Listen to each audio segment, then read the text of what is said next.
My dear Bagginses and Buffins. By the blood of our people, are your lands kept safe? I see in your eyes the same fear that will take the heart of me.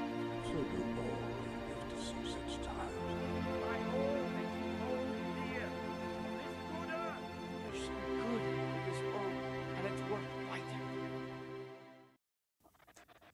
Okay, so this next scene is where we're really starting to push this dwarven story, and we've got these emissaries, these 6 emissaries from other dwarven kingdoms, coming here to meet with Durin the Fourth, or Durin the Third, sorry, and he's going to introduce them to these rings.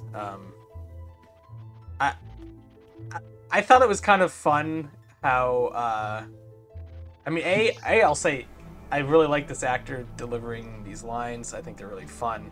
And this actor's got a great voice for it. There's a funny moment where, like, one of the dwarves, like reaches for the ring, and gets his hand. It's not for you. It's not for you. Obviously, it's not for them. These are emissaries. Like, Yeah. so I thought that was kind of funny. And then this whole, like, but it comes at a price. I mean, obviously, I know dwarves are gonna, charge for their services or whatnot. But in this case, I actually thought that he would give them to his fellow dwarves. Like, Yeah. you know what I mean? I actually thought it was gonna be more of a unifying presence of these dwarves, almost like a just remember which dwarven kingdom was able to broker this deal with the elves. Oh yeah. Like sort of like Khazad-dûm will become like the epicenter of dwarven culture and society. Thanks to us, we have these rings, whatever. I didn't realize it was gonna be like a plot point for him to be charging them like half of their Yeah, something crazy like like that. Yeah. half of their earnings per year goes to Khazad-dûm. Even though like they got these rings for free, well, they gave up like a handful of mithril and then got these rings and a cool door. But yeah, so I actually don't know, and I know people are gonna tell me in the comments. I actually don't know what happens to all the dwarven rings. I think, from my understanding, is most of them are lost to dragons. That's what They yeah. get burnt up. That's my understanding, is that melted. they're lost somewhere. There might be some wandering around. But I guess my point is, like, because I don't know, I don't actually care what they do with these rings, like what the showrunners do with these rings. Yeah, it doesn't really matter. You're right. Yeah, like if they, Except the Durin's ring, because that goes to Thorin's dad eventually. That's right. Yeah. And is that actually Durin's ring that goes to him, or is it a different one? I think it's Durin's ring. Yeah, I think so. See, I thought it would be whatever dwarven kingdom was from the Lonely Mountain. Yeah, I think the dwarves of Eregion, or the dwarves of Khazad-dûm moved to Eregion after the Balrog. Oh, okay. But then it's kind of confusing why Gimli thinks that there are dwarves there. And Moria, because they came back, Balin and... Okay. Okay. Yeah. Gotcha. And then we move from meeting with these emissaries to this interaction between the two Durins. Right. Yeah, he wants to dig deeper. He's kind of going crazy, and he doesn't realize he's the one that put the restriction in the first place. And so that's like where it gets kind of... silly is the wrong word because like obviously it's silly, but like it's not too silly for me. It's just it's too soon for this to happen. Like he's so insane with this ring now that it's like who came up with these crazy laws? Well, you're the king. Like you're like now he's being a bit of an idiot, and Yeah. he's just put this ring on. And then he thinks Narvi stole the ring, and that's where he took it. Yeah, and this is where I was getting at with the corruption. So all the rest of the And- stuff I could chalk up to non-corruption. And then Narvi says, you just took it off yourself. There it is sitting on the table. You said it made your hand feel heavy. Yeah, and so this is where like he's got that element of like where is it like my precious, but he doesn't say precious, but like he's got this element of like it's my ring. Like what are you doing with it? Like he's paranoid now. Again, it's too soon, and it's a dwarf. It needs to be a bit more subtle than this, I think. Yeah, they're not supposed to be that corrupted. Yeah, he's completely insane, and it almost now justifies an uprising from his son to usurp the throne, because in this scene here, he's like, my wife just found a chasm that we've never explored, and there's a monster there, and we've been digging too deep. And then Durin's like, oh no, don't listen to him. Navi, go dig. You have your orders, Delve Master. Which sweet name for a role of like dwarven hierarchy, Delve Master. Anyway, so you know, these like the king and his son are like completely at odds here, and Durin the Fourth knows this is folly, knows that it's dangerous now. And his dad even put in rules because his dad knew it was dangerous moments ago, and now he has this ring on, and it's making him crazy. It's so obvious now to both Navi and Durin the Fourth that it now completely justifies him usurping the throne in a way that before it felt it wouldn't have felt great, but it does seem kind of forced now because his dad is acting so crazy. Yeah, so Yeah, dig anyway. like I don't care. Like, who cares about these rules that I put in place myself because of the danger? We're gonna go against what I just said 10 years ago. I've had a complete change of heart overnight. And he says that the ring tells him exactly where every jewel is inside the mine. Yeah, I can almost picture it very similar to when Frodo puts the ring on. He goes to a shadow world, and instead of just shadows, he's actually almost like penetrating the mountain with like not X-ray vision, but like instead of seeing mountain, he's just seeing jewels stacked up, and so he can just kind of like know exactly where to go. Yeah. But at the same time, and this is where I'm like, this is why I'm like not happy with this storyline, is that he may be able to see those jewels, but it needs to be a bit more of like, I see it, but how do I get it? Not to reference Harry Potter in a Lord of the Rings thing, but like, but you know what I mean? Like, he needs to be like, I'm not gonna just dig anywhere because that's dangerous. How do we get there? And it's got to be almost more of like him struggling with like, I want us to get these jewels, but how do we do it safely? And maybe eventually he lets some of those safety restrictions go, but not overnight, not all of a sudden, just because he wants to the dwarves to be digging. Like I don't know. It does seem a bit much. So much so that I can actually see people mistaking these rings for like the One Ring, because of how quickly they seem to be corrupting. And then we go from that ring to... Oh yeah, we're back in a Region. So Celebrimbor, he's going over his plans and papers. Oh yeah, he's looking at he's looking at a piece of paper with the diagram of the doors of Durin on them. Yeah. And then he hears noises, so he approaches, the commotion and where Anatar is, and it looks on his face, it looks like there's some telekinesis happening. Yeah. There's a hammer moving around.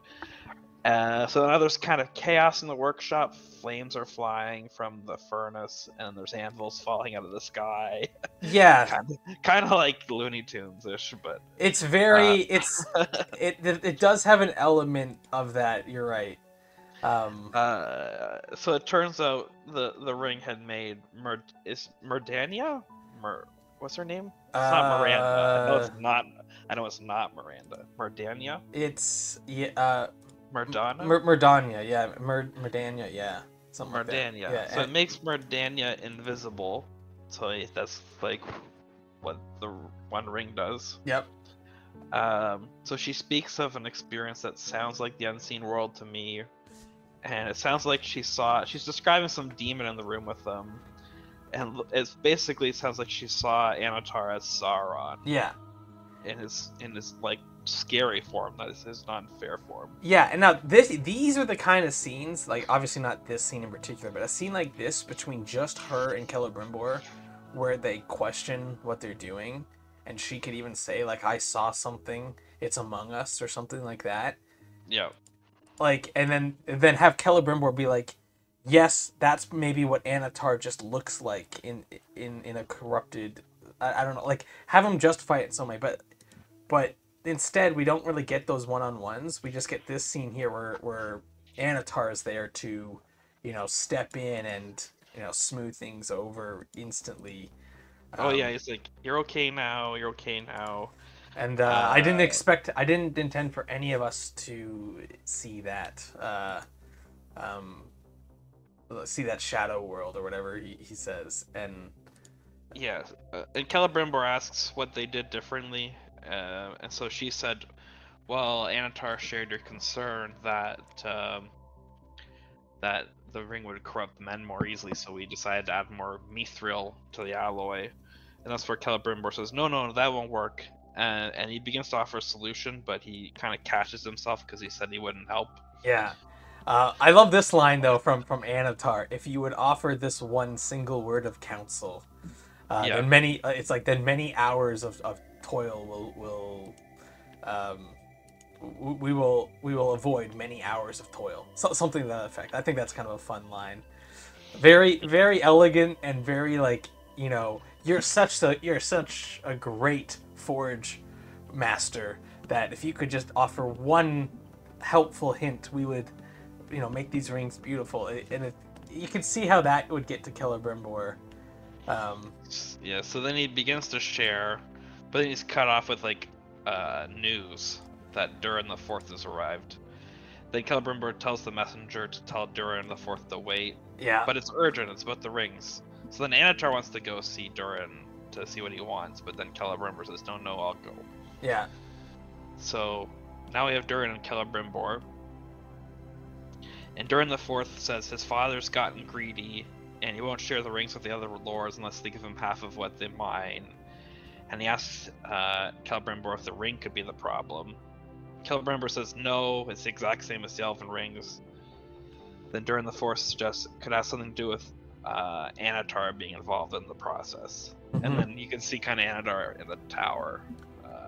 Looking over. Yeah, because it then like, well, I don't know if he's looking over it. I mean, he is looking over, but it's weird because it cuts to he is looking over. So you're right. It goes up. It sees him looking over. Then it goes into the tower, and then there he's talking with Miranda or whatever her name is again. Miranda. I mean, just I have dyslexia. I can't keep track of all these names. It's hard enough keeping track of the main characters, let alone these side characters. This is where we get this weird scene where he's like, oh yeah, he like rizzes her to use the new lingo. Yeah, and just the way it's some of the creepiest, because so he's almost describing it like he's having like a euphoric sense of like, oh, you got to see the way like the shades of light and the different beings being etched through time and all this stuff, and he's like looking longingly off into the distance, and then he's like, I didn't mean for this. It pains me that you saw this. I didn't wish for you to see this. Um, how is she not like immediately creeped out by this and is like, Celebrimbor, something's really off with this dude, this Annatar dude. She's into him. That's why. She totally is. This is the new. Yeah. But she will never replace. She'll never replace his true paramour. Galadriel. Yeah. He has the hots for Galadriel still, and it's obvious he wants her back, and. But yeah. Anyway, he convinces Merdania that the demon she saw was actually Celebrimbor, and he's like, I promised I would help him. You know, I'm gonna help him. I didn't want you to see that. I was hoping I could help him before anyone noticed that he's actually a demon. Yeah. No, exactly. Yeah. So he's now like, oh yeah. So you saw. Promise he won't say anything, even though she already said something. Yeah. And then also, this is where he's like, you know, in this light, you look like Galadriel or something like that. Oh yeah, and she kind of blushes. Yeah. It's like, what is going on here? This is like, look. He is rizzing her, to use the Gen slang. Yeah. No, I'm surprised how much this works on her, but I guess I mean, he is like the master of deception, so I guess he knew exactly how to wield this power and make her, you know, fall for him. I mean, I get it. I mean, he's in his fair form, so he's supposed to be like super attractive. True, and then he's like a master of like, he's got skills, to quote Napoleon Dynamite. Yeah. And he's like treating her nicely, so like, yeah, of course she likes him. And that makes sense. yeah, and he is, like you said, so he's the Annatar, so he's got like this presence to him as well that is otherworldly, and it's like, to be in his good graces is to be like, you know, you are unique, you are special, and so yeah, no, I get it, I get how it's working, but she saw a demon. And this stranger gives her the explanation that, hey, that guy you've known your whole life and have been working with here for the past hundreds of years as one of the smiths. Yeah, he's the demon. And I just showed up last week, and he should trust me. I'm gonna help him. He's actually the demon. Yeah, the one that saved the elves by making magic rings. He's a demon, and I am a good guy. I will heal him from demonness, and you know, these human rings will help us do that. Yeah, I don't know. It's fun to see him doing it on more people than just Celebrimbor as well, because, like I said, I fear I already have a negative connotation with Celebrimbor because he does seem like the doof who made these rings and got them corrupted.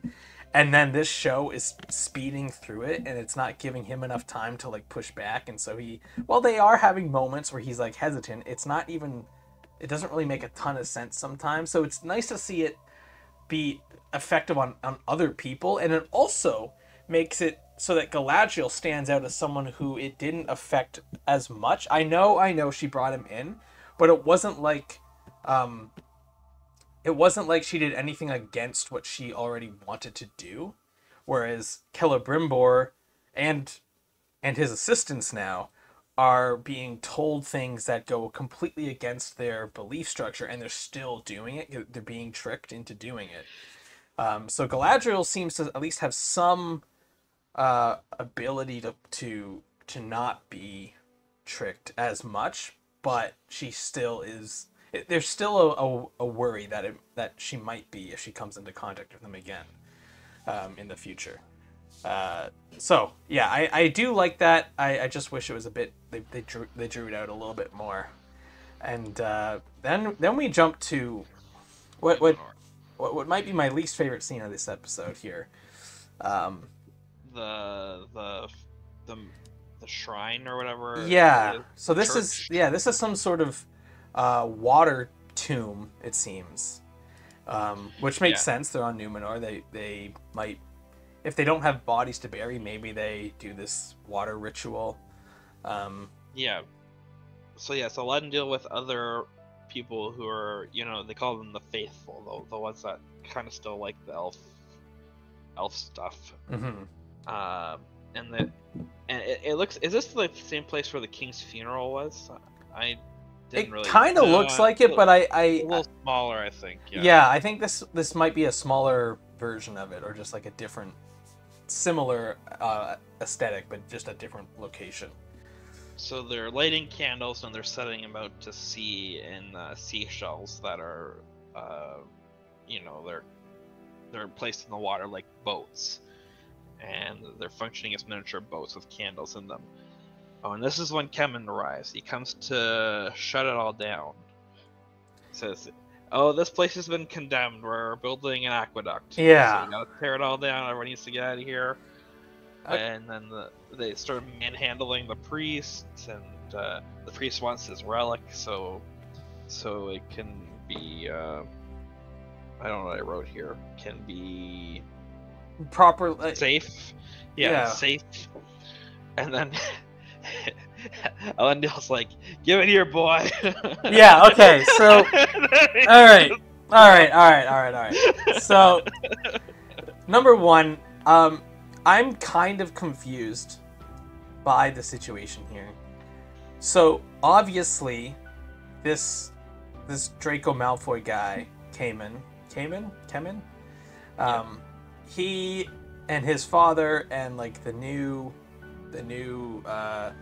political power isn't as on board with this religious stuff as before, but they seem so dismissive of it.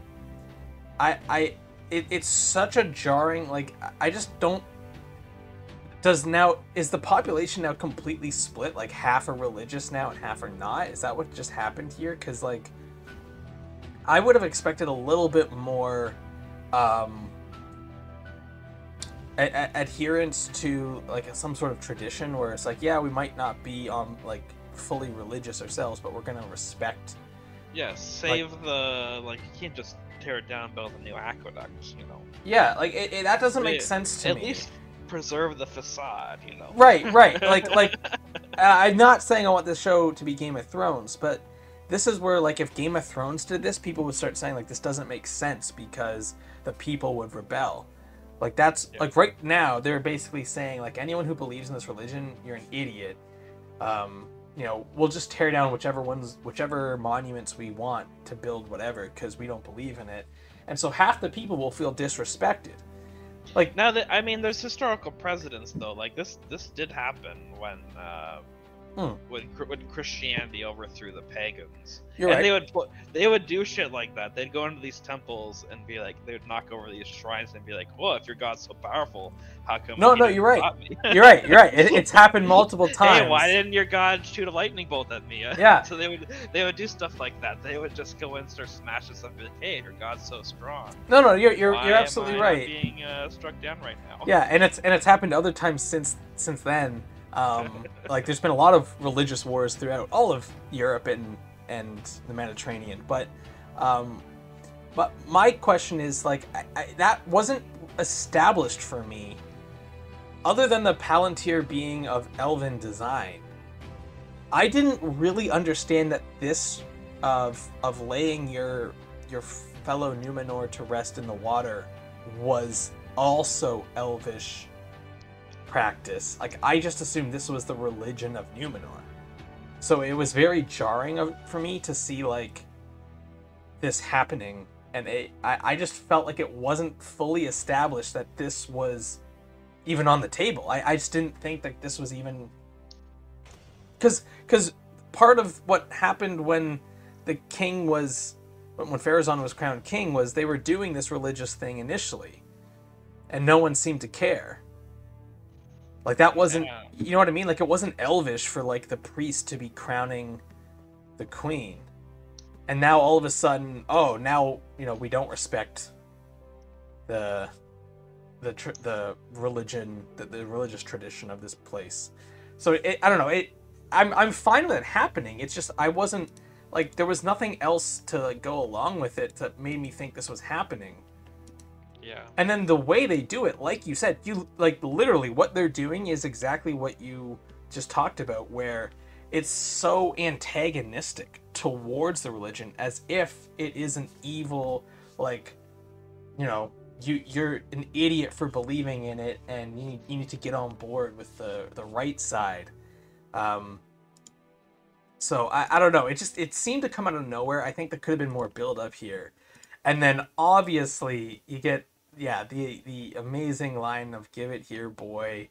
Um, Yeah, he like this is that's gonna go well. Elendil. Up until now, you've been so righteous in how you handle things and very honorable, and then it's just okay. Well, first of all, I should say he doesn't start it. Kemen starts it. Malfoy starts it by saying, "How does it feel to have a daughter that's ashamed of you?" or something like that. And Oh yeah. that's when it starts to really get set off. And again, like you're right, the way this kid just I call him a kid. I don't know how old he actually is, but he's probably younger than me. Um, he just the disdain he has for this and just drops it like it. There's clearly something going on in the background of this culture that's just not being presented because it's now the old versus the new, and all the religious people must be the old, even though the queen is on board with the new king. Like it is very confusing. And then you get this whole dust up where Lendil ends up sucker punching Kemen. yeah, And then so Kemen has all these guys hold him so that he can punch him. which Back. okay, again, like I can see this happening. I wish there was a bit more hesitation from these guards. Because this is Elendil we're talking about. This is not some random person. This is the captain of the Sea Guard. This is the second most respected. Obviously not to them, but he's very highly respected in the like they know who he is. Like there's no way they don't know who this guy is. And then I don't know. Remember in the first season, Muriel did not know who he was. Farazan had to tell her who he was. Yeah, but now he is the cap. Like ever since then, he's been promoted to basically like the admiral of the navy. Is what I'm gathering.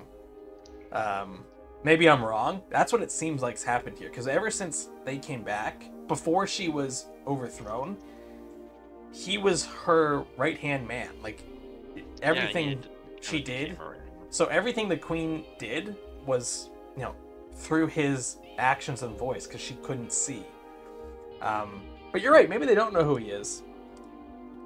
So maybe they just found two guards that don't know who he is and are clearly not religious. But anyway, Kemen, he has them hold him. Oh, then this is when Valandil comes. Yeah, so so Kevin's about to punch him, but then he gets blocked, and Valandil's there, and he's like, "This place is for the faithful." And Kingsmen aren't welcome here. So again, you're clearly right. They're clearly setting up this old versus new, this old religion versus the new religion, which I guess the new religion is eagles or something because an eagle came at one point. I don't know. I mean, apparently they're supposed to start worshiping Morgoth and be doing human sacrifices at some point. Well, hey, you know what? Let's finish the scene because maybe maybe this is the first of many. Okay. So there's Valandil says, "May the Valar forgive me." And then now Malfoy's like, "For what?" And then he punches him. Yeah. So then they start fighting, and then I really before. So I don't like how this fight goes down. Obviously, it's fine to have your protagonist. I don't even know if he counts as a protagonist, but it's fine to have the quote unquote good guys being losing the fight at some point, but not to this Cayman guy, not to this little weenie. Like honestly, the fight should have been one-sided, and just go straight to the ending. Don't have the whole drowning portion of it, because the drowning portion is kind of dumb. There's no way this happens. Yeah. They did it just to have he might kill him, and then he gets out just in time, and then they have the final moments. But I think don't even have that. This guy's clearly a superior soldier to this prince. Yeah, he should win. Yeah. Yeah. But anyway, yeah, nevertheless, Kemen's like drowning Valandiel, but Valandiel gets out of it somehow. Yeah. Then Kemen draws his sword, and Valandiel dodges Yeah. a couple of times. And then Valandiel just dislocates or breaks his arm or something. Yeah. And he's holding the sword to his throat, but he doesn't kill him because Elendil tells him to stop. And then he walks away, leaving his sword next to Kemen, and then Kemen just picks it up and stabs him in the back. Yeah. Now, I obviously this Kemen guy is now the villain of all villains in this. I mean, that is murder. It is. Now, by today's standards, anyway. No. It totally is. The reason I said I don't like this scene is I don't think they properly established this whole religion flip that's happening in this society, but also like this whole fight scene. So I don't think that it should have been a back and forth. It should have been one-sided up until the end. And I think what happens here is this is the prince. The soldiers should just go and apprehend what's his name? Valandil? Yeah. Yeah. And then have Kemen get up and stab him. And then the soldiers can be like, oh, what the heck? You know what I mean? Like, they weren't ready for that. They thought he was just going to jail or something. I think that would have been a better way to do this than have this anyway, moment. Yeah, you're right. But how do you think Aarion? Think this is going to turn Aarion back? That's Hermione? Yeah, in fact, maybe having her here would have been a better thing, too. Having her watch as these brutes just like demolish this place, and you killed my oldest friend. Yeah, that's like her brother's dead and Ottomo's dead. This is like her oldest friend that's still alive. Yeah, and he just killed him. Yeah, so she's not gonna be happy with Malfoy. No, and I think it would have been great to have her in this scene just because of how much of a force a political force she is in this society. I will say, this is a sad scene. Like, this character hasn't had a ton of screen time, but he's kind of being... You could have some drama, too. Like, she's not interested in him at all now, and now Therazon thinks Kemen's an idiot, so she can be like, oh, Hermione, you're like the kid I never had. Yeah. No, I think that'd be a good... You're like the daughter I never had. And then it's creepy because it's like son and daughter, you know what I mean? Yeah. I think that'd be great. Really give this guy, like, I mean, I hope this actor has the chops for it. He's just been kind of over the top so far. But now you can really start to have this, like, he's got like a broken arm, he's all like mangled, and now his dad is favoring the girl he likes, but she hates him and the dad hates him. Like, he's just like, oh, this is awful. And then yeah, I think there could be some fun moments there. Heck, he could be the one that gets corrupted for all I know in this show, because he might like jump, like, it'd be so easy. I could corrupt this guy. This guy is ripe. You just have to be like, hey, I can get you with Hermione, and he'd be putty in my hand at that point. He already tried to like destroy the whole fleet for her. Yeah, like he straight up was gonna do treason for her. It'd be so easy to get this guy to do whatever I want. And I will say, I know it's not the same, but it is nice to let the actor Elendil have almost like a father-son death moment here. With Valandil dies in his arms. Yeah, and so because we didn't get that before, it's nice to see that here, and then Elendil's taken. I thought it was kind of sad. Like, oh, it is very sad. I thought there would be more for Valandil. Like, I really thought. No, me too. I thought he could become like, I thought he would eventually kind of become a fill-in until we meet back up with Isildur, like the son, and. Yep. Almost like showing us what Isildur could be, and then having Isildur come back into the fold, have some drama there where Isildur has to like a lot to live up to, and eventually like they bond again and all that. I thought there could have been a lot there, so it is sad to see this character go. I mean, I actually saw this character going all the way, like dying in the last last alliance battle. Yeah, heck, saving Isildur maybe. Like give this character like a noble death that ends up being a crucial moment that allows Isildur to finish the job.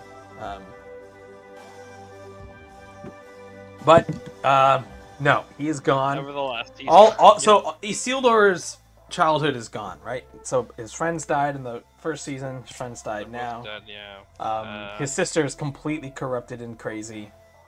It's really just up to his dad, Elendil, to eventually bring him back from whatever. Because we talked about Isildur before, but he's not. Does looking too Isildur great. even know Antimo is dead? I don't remember. No, because So he doesn't know both his friends are dead now. He didn't know either of them are dead. Yeah. Now they're both dead.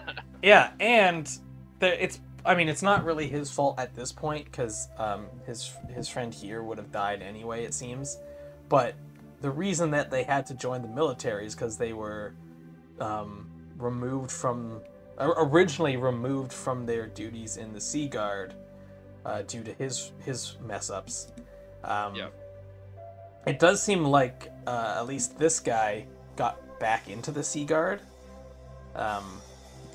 So he was at least able to follow through with his dream of being on the ships with Elendil. But yeah, it'll be interesting to see what happens with Isildur once he's back in the fold with all this stuff. Right. And now Elendil's been arrested. So Yeah. He's arrested for inciting the uprising.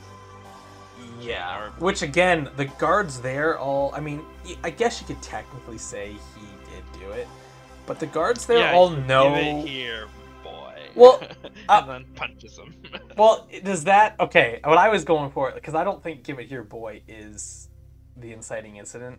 The punch might be, but the punch happens after there was already like very forceful like removal of the people there, as well as the statue smashing. Yeah.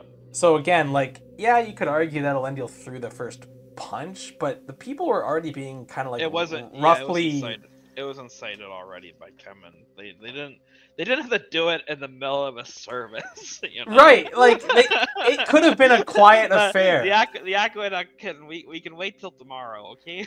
Yeah, we can wait till there's nobody here except the priest and just say, hey, this site's being repurposed. Limited space on the island and all that. We need this space. We'll have to move you or something. But no, they have to do it middle of service where all the big players are, and just come in there with the most D-bag approach.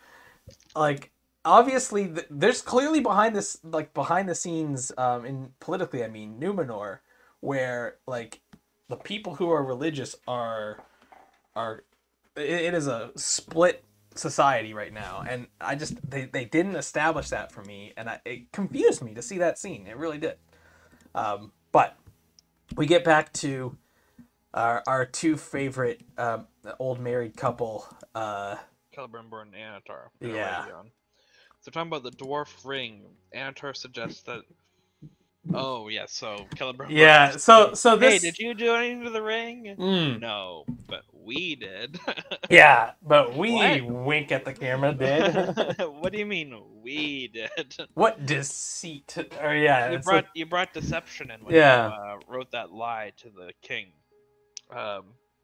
So he suggests that the Dwarven rings are different because they introduced deception by forging the rings without permission and lying in the letter to Gil-galad.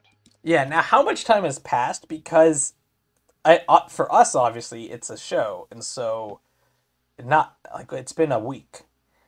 But Yeah, probably. I remember, like, I know what was said, and it's pretty like if I was Celebrimbor, obviously he's being like tricked and corrupted, but it was very clear that Anatar told me we have to deceive the king. You know what I mean? Like this was not something planted in my head. Yeah. This was Yeah. Gil-galad. Gil-galad has said to, stop doing stuff, but I come to you as Anatar, the messenger of the gods, and you alone can do this. We can't listen to Gil-galad. And so, I mean, maybe he didn't say write a letter, so maybe that's like the wordplay they're going for here. But Anatar definitely said we cannot tell. Like, he already brought the deceit in. So if I was Celebrimbor, I'd be like, wait a minute, I didn't bring the deceit in. You brought the deceit in, and I just joined you. So it's your deceit. You're the deceiver. And then, oh, wait, you're Sarah. Like, I just, and you can see... So, yeah. You can see it happening here on his face, where he's like, where Anatar's like, you lied to your king. And he's like, no, that wasn't the lie. We had to build these rings, and you said we had to do stuff. And he's like, no, he only consented to the 3 rings. But your letter was a lie. And I don't know. I wish we got more of him outside of this interaction, where it's like him like struggling in his office to like remember what was said and like what's happening. Because he's clearly not uncomfortable at this point with Anatar. Yeah. And so it'd be nice to get some more of like, this is a messenger from the gods who I don't like how he's handling things. Like, it's not right, and I feel uncomfortable, and yet at the same time, how can I go against the wishes of the gods? And that'd be such a great moment for this actor to have that. But anyway, yeah, Anatar says that Celebrimbor, you need to talk to Gil-galad before things get worse. Yeah. And Celebrimbor was like, I can't do that because he will never let me forge anything again. Yeah, and then and then Anatar. I mean, Anatar's like, oh, then I guess into the maelstrom we go. It's like, what the hell are you talking about? So wait, let me get this straight. And so we need to make 9 now to fix the problem. So let me get this straight. The lie in that letter corrupted the 7 dwarven rings, which we're not going to tell our king about, and we're not going to tell the dwarves about either. So in order to fix that, we need to make 9 men rings that somehow that trinity of 9 plus the elven trinity will... The 9 will draw its power from the 3 and redeem the 7. That's, yeah. I think they say something like that. But it's not clear how that's gonna, like, are they going to try and fix the dwarven rings or not? You know what I mean? Like, not directly. I think the 9 is supposed to fix the 7 somehow. Okay. Just by existing. That's sort of what I got. It's just not exactly clear, and they're not going to tell the dwarves either because they don't want to admit their mistake. But yeah, I love like the way that Anatar is able to come up with these like reasons that Celebrimbor himself has screwed everything up, and like that's why things need to be the way they are.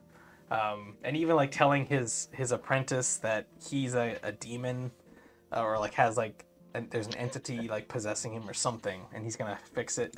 Yeah, it makes for some fun moments in these scenes. So I'm not entirely against them. I actually want more of them, just so that we can see it more slowly progress. Because like, look, we're gonna jump back to another a bit too quick storyline here, where it's the Durins talking. Yeah. And Durin the 4th tells Durin the 3rd that after visiting Arakian, he's certain there's something wrong with the ring. And Durin the 3rd just shuts him down by making him the heir again. Yeah. That's what I wrote. So Durin comes back home, the 4th. Yeah. And Disa sees him wearing the thing. He's like, jeez. Yeah. Now, I mean, makes him promise never to wear one of those rings himself. Which he said he won't. And I will say, like, Here, you're arrogant. Oh, okay. Well, okay, I know you, but we're saying it very okay. Yes, it's kind of a bribe, but at the same time, it does make sense for Durin the 4th to not fight his father, like pick your battles type of thing. So, my father's in a happy mood. He's making me heir again and prince of the realm. I'll have more political sway. So, like, you know, just good politicking. Like, look, if we ever do need to go against my father, having been given back the heir apparent does give him political sway. Plus, back when that deal was first brought to them, a lot of the other dwarven nobles of Khazad-dûm were on board with it, despite King Durin going against it. And so, and the fact that Durin the Fourth was the one that brokered this deal with the rings in the first place and all this, it just gives him a lot more room to move politically. So I think, regardless of whether or not, like, you know, Disa might be like, oh no, how could you accept, like, I think it just makes sense to get back in your father's good graces and try to sway him and pick your battles when you can say, look, father, please listen at this moment. You've trusted me. I brought you the ring. Listen here, we can't dig, kind of thing. Instead of, like, throwing it back in his face, you know what I mean? Like, that would clearly be, like, not the way to go, I think. Even if you're really against what your father's been doing lately, you're not going to just throw back that in his face and say, no, I'll never be your son, or I'll never be your heir. It'd be too... You'd be crazy to do that when, like, this way you might actually be able to get in his good graces and ear again and help move him back in the right direction. But yeah, he promises not to wear the ring when he inherits it. And I believe him. I'm curious to see, like, when it's offered to him. I kind of want to see that scene where there's, like, a hesitation, but maybe he eventually just tries it. You know what I mean? Just to see, like, oh, we can't seem to find the jewels. Let me just put this ring on quickly to my father said if I put this on, I can see it, and I'll tell you where to dig. And then he does it, and then it starts to become harder to take off. Although, again, the dwarves aren't supposed to be that corruptible, so, you know, we're gonna have to bend the rules and go with the fanfic on this one to make it all fit. And then we get this weird Celebrimbor scene where he's like, oh yeah, they're addressing the elf smiths at Aragion, and they says that we done messed up the 7, yeah, and so now we need to make 9 in a manner that draws on the 3 and somehow redeems the 7. And he's going to be involved in making the 9 this time. yeah, So you see, now Anatar's convinced him officially. yep, And then but he says it kind of in a way that he's mad at them for screwing up. yep. Okay, yeah. And so now that. so the Smiths think he's being too tough on them, and this is where Anatar comes in. He's like, "Hey, look, the boss is having a tough day," and he speaks to them really gently. And it seems like Anatar's kind of winning them over. Yeah. There's the workers like Anatar more than like Celebrimbor right now. Yeah, because the way he said, okay, so, all right, yeah, exactly what you said, but just to point out a couple moments, he implies that there was some issue with, like, in the forging process, and they kind of push back and say, no, it was done to perfection, just the way you ordered. And then he says, I have it here. He's like, okay, so they go, it was exactly as you ordered. He's like, were they? Was every last hammer stroke done to perfection? You know, or did hubris and sloth come together to dull your attention? So my question to you is this: if the lie about shutting down the forge to Gil-galad corrupted the 7, Well, yeah, it's clearly his own fault. is this lie corrupting in his mind the 9, or no? Now all lies. We must do a lie trinity, a perfect lie that will bring balance. It's a lie. Like, I don't. To me, it just seems like okay. I don't know the actual lore behind what happens here, but I think the way they should have done this scene is have Celebrimbor make admit his mistake, not admit his lie, but admit that I have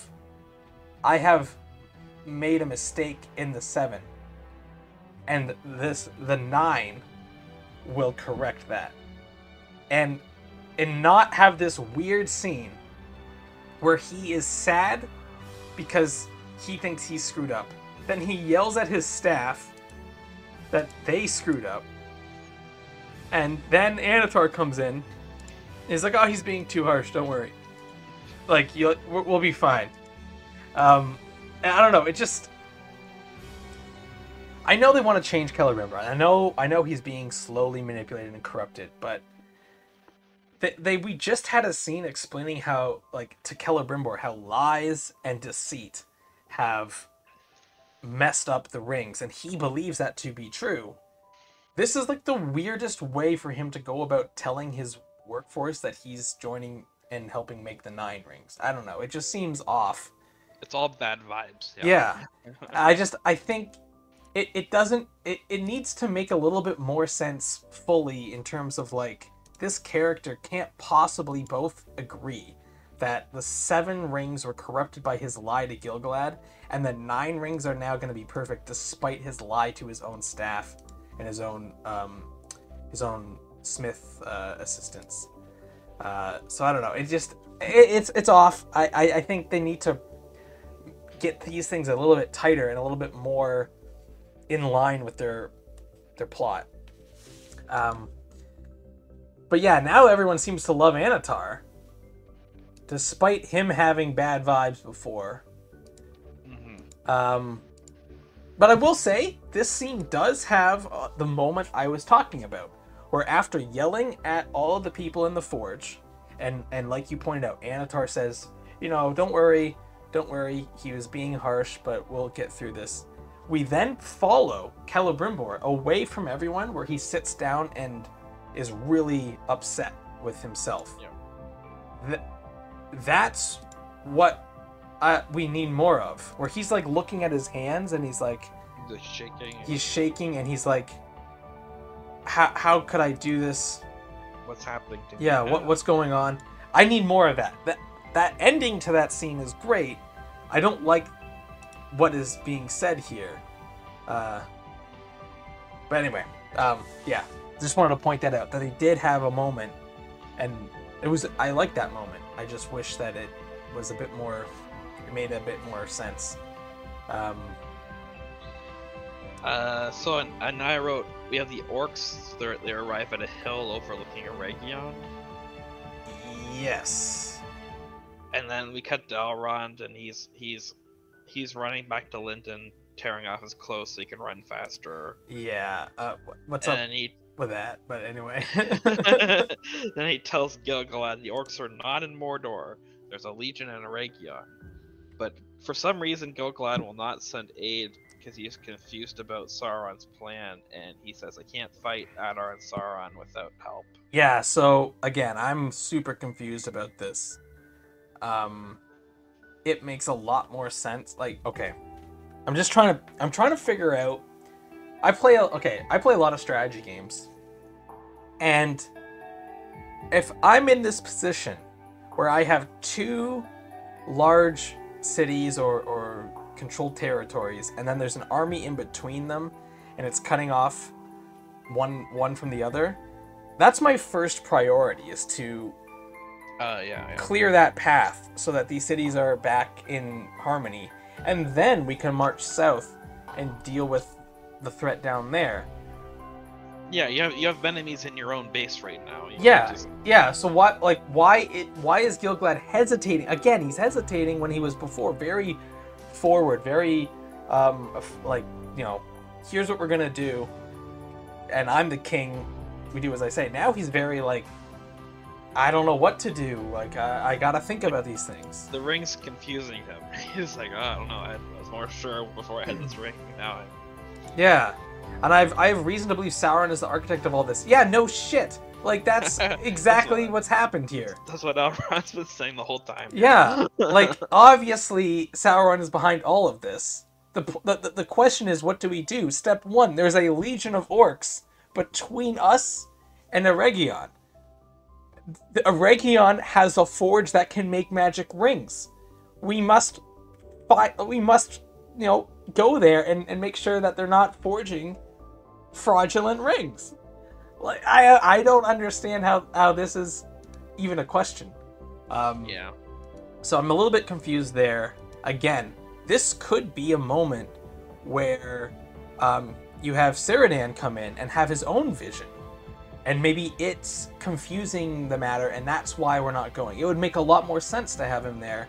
And this is when Gil-galad would probably want to ask him for advice. Right. So I feel like it's a missed opportunity. Círdan apparently raised Gil-galad. Like, that makes... Because Gil-galad's dad died when he was pretty young. So then that explains why he listens to him. Like that would make so much sense to keep him around. For, it's just a missed...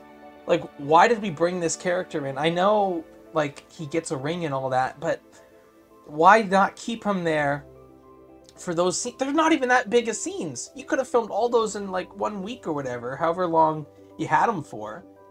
All those Gil-galad scenes could have been done with him in it, and that's it. Like, I'm just confused as to why he's not in it. Anyway, so yeah, we're confused about this plot there, but then we get back to these orcs.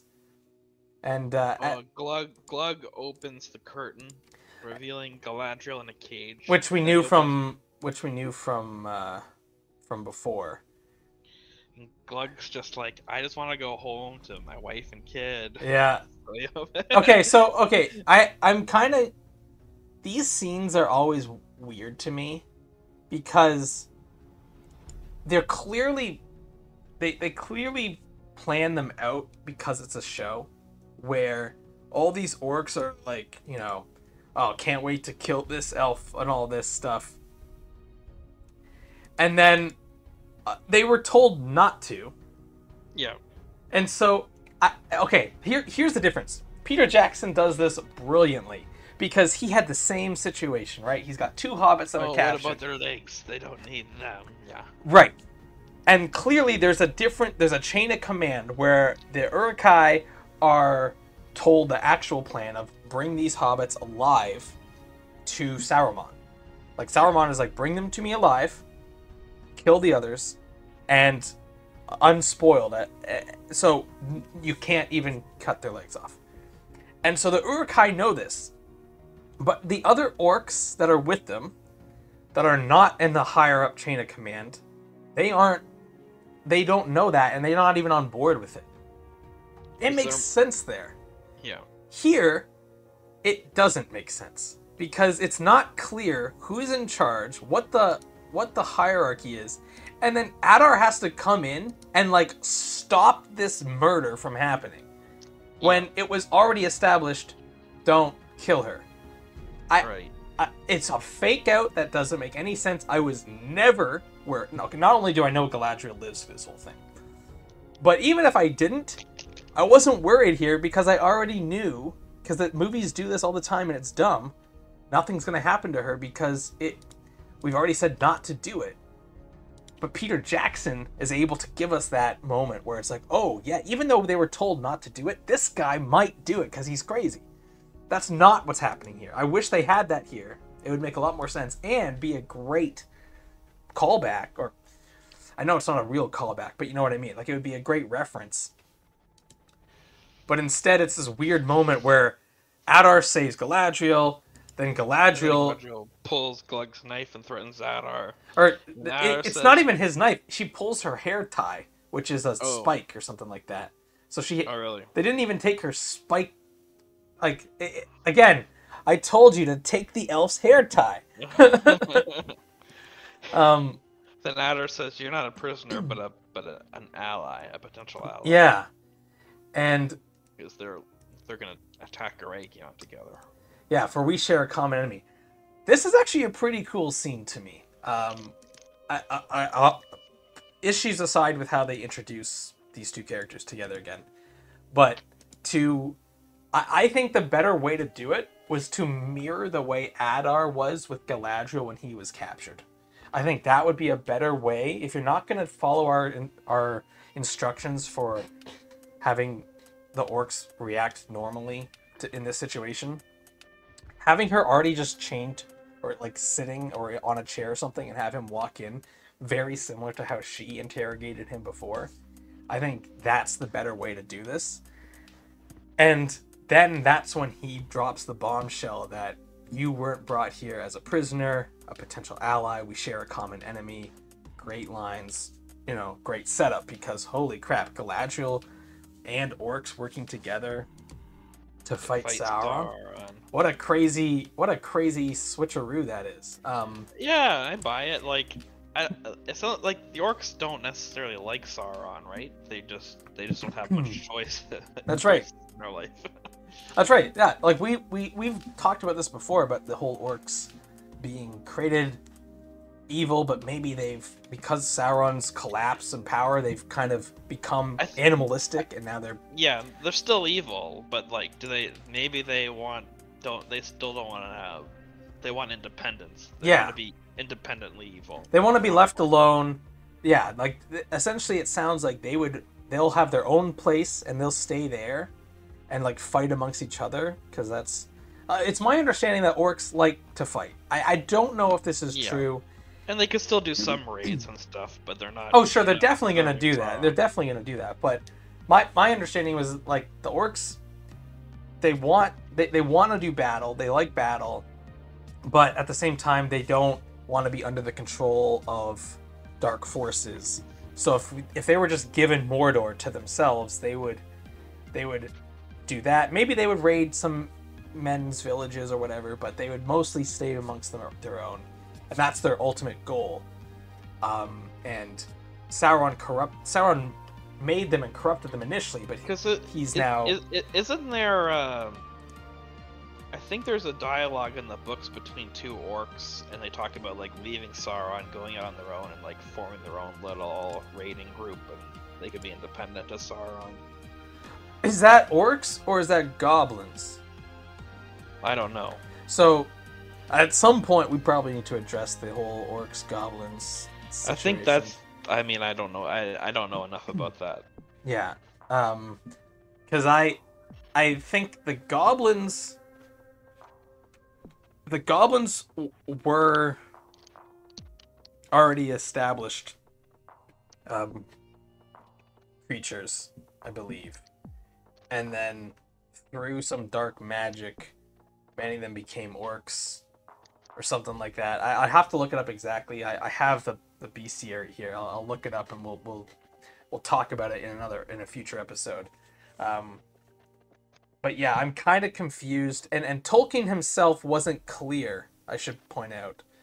I know people are going to claim they know the definitive answer. It's not entirely clear exactly what is meant by like the word for like the word orc, the word goblin.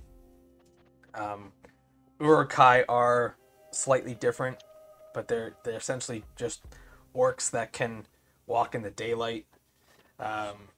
So all of those things, and like the reason the orcs can't walk in the daylight is because of the goblins can't walk in the daylight type of thing. Okay. So like orcs were bred out of the goblins and became orcs, and then those became Uruk-hai.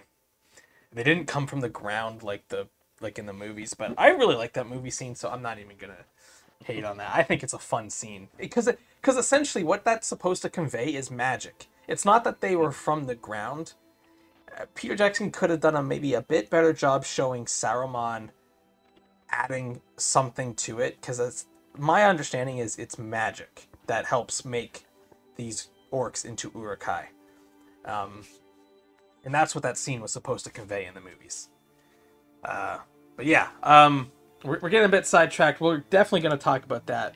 But it matters to the future of Adar and these orcs, because people have already talked about it before, but like these orcs, taking away all other Tolkien stuff, these orcs do seem to want their own society where they are independent, or, I mean, right now they're listening to Adar, but it's not like he's controlling them. They are free to leave. They choose to follow him. Whereas with Sauron, they weren't free to leave. They were compelled to follow him. So it's a big difference. Yeah. And yeah, so we're definitely gonna touch on that next time, because this scene ends when This is the end of the episode, yeah. yeah, like this scene ends with the whole we share a common enemy, and it cuts to the making of rings with Sauron, Anatar, looking over it very intensely, and like that's how this episode ends. And so obviously we know who the common enemy is. We didn't even need that kind of cut to Sauron there at the end. So we're definitely going to pick up there, and I will grab the exact chapters from the books I have so we can talk about it. But again, we have to keep reiterating this. This is definitely fan fiction. It's Amazon's own show, and so we can't rely too heavily on the text. I don't even love relying on the text because I just want to see a good story unfold on screen. I still think it should, like, they had the rights to the books and the appendices. Yes. It should still be consistent with the books and the appendices. Oh man, you've been watching way too much way too much anti Amazon YouTubers. You're now where I was, and I've slowly adapted, like live and let live. If they want to make their own crazy show, as long as they get a few key parts right, I'm fine with it.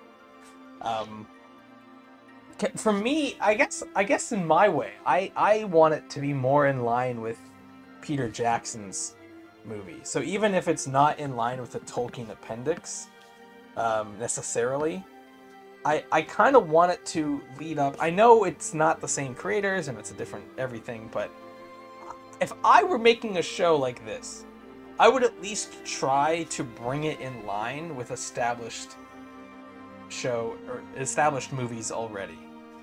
I wouldn't want to go against those. I would like to add, you know what I mean? I would like to bring more to that story, not make my own and take away from that story. So that's where I fall. I fall more on the, can this show get up to, it's really a long way off, but can it get up to the movies level of quality, and can it tie into the movies effectively? So far, no. So I'm not we're not shills here. So far, no. It has not lived up to the standards of the movies. The movies are, oh man, they're the top, they're the highest bar there is. It has not lived up to that, and it still doesn't tie in great. But we're not there yet. We have to see how they wrap this up. And to be honest, I think as we get closer to those stories, as we move further into the histories and get closer to The Hobbit and the original trilogy, that's when we got to really start to see some of these issues get tightened up a bit. And heck, some of the problems with like set design and stuff, they can easily fix that when Elendil eventually moves to Middle Earth, which I assume is happening in the show, and becomes the king of men at some point. And that armor can be a lot better, and thus we start to see a shift more in the right direction, which I think the show is doing in some areas and not doing in others. And that's the frustrating thing, is that they have tightened up the dialogue. I haven't complained about the dialogue nearly as much, but the plot and some of the scenes are still nonsensical and silly at times. And so it really, there's a consistency issue, as well as you pointed out before, the nuance issue. And letting certain scenes and certain actors, like, let them have these moments. Let it breathe as you let them act the scene and act what the character's feeling, instead of, jumping from thing to thing so quickly that we can't get a grasp on the situation in any given moment. But yeah, I guess that's my closing remarks on this one. I do think, as I said in the beginning, this is heading towards the main story for a lot of these characters, and in terms of where their focus will be from here on out. And So it's an important one. It's just not. It had a lot of issues with the pacing and the storytelling. So yeah, I can see people not loving this episode as much as, say, the previous episode. And I don't know, where do you stand on that? Well, actually, a lot of people are saying this is the best episode yet. Oh, believe it or not. great. Well, I think it's because it actually focuses on the story as opposed to these weird moments for characters. Like, all this stuff is important. There's no, like, weird moment of, like, Isildur fighting, like, a swamp monster, or... We didn't even have a Isildur in this episode, did we? Nope. I don't think so. We didn't And have no Harfoots Harfoots. either. So we didn't have any Isildur. Now, I personally thought that some of the Numenor scenes were done poorly. You didn't like the temples. I didn't like any of it because I didn't like when Elendil is giving up his honors of being captain, because I think that scene was handled weirdly. And then I didn't like the fight scene. So I really didn't like any of the Numenor stuff. Nothing wrong with the actors. Like, obviously it's hard to tell if it's an acting issue or a directing issue, but Kevin is his character's just over the top at the moment. So that's why I thought people might not like it. But yeah, like I said, this one actually had a lot more focus towards story and plot. And even if you don't like what the plot of this show is, it at least was getting to plot here. Whereas before it was like lingering on weird stuff that could just be nitpicked to infinity. So I think this is also an important episode to watch. I just don't know if it's like there's still an issue with some of these moments and scenes that really stand out to me and just take me out of enjoying it fully. But yeah, so you're saying like people actually like this episode. Is that your take too? Is this so far the best episode of the season?